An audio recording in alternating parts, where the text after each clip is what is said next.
Que fait-on au potager pendant l'hiver? Eh bien, pendant l'hiver, c'est très simple, je vais m'occuper de mes espaces de culture, les nettoyer, les ranger, faire de la place afin de préparer l'arrivée du printemps. L'hiver, pour ça, ça va être vraiment la meilleure des saisons pour préparer le terrain.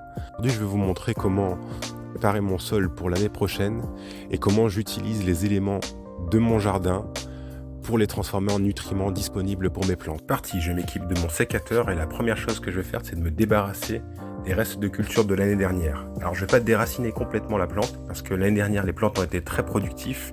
Du coup les racines se sont enracinées très profondément dans le sol et ce serait dommage de ne pas en profiter car les racines en se décomposant vont servir d'abri pour les insectes et vont surtout faciliter l'incorporation de l'eau dans le sol. Ensuite, je vais réaliser un travail très doux en surface où je vais désherber. Vous voyez, ça vient tout seul. Vraiment, le sol est très meuble, tout simplement parce que je fais un travail minimal du sol afin de ne pas perturber la vie du sol.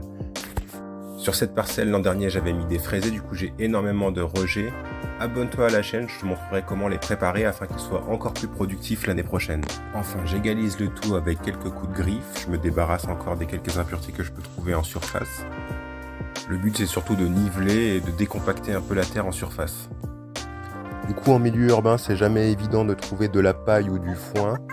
Alors l'astuce la plus simple c'est de récupérer directement les feuilles de votre jardin. Elles sont aussi riches que la paille ou le foin et en se décomposant vont être un véritable apport en nutriments pour votre sol. Ça va dynamiser la vie du sol, les vers de terre vont en raffoler. Ils vont le décomposer et l'incorporer directement dans vos espaces de culture.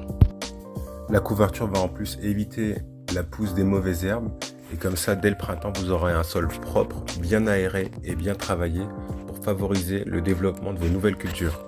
Voilà le résultat. Si tu as apprécié le contenu, mets un like et surtout abonne-toi pour ne rater aucune de mes astuces.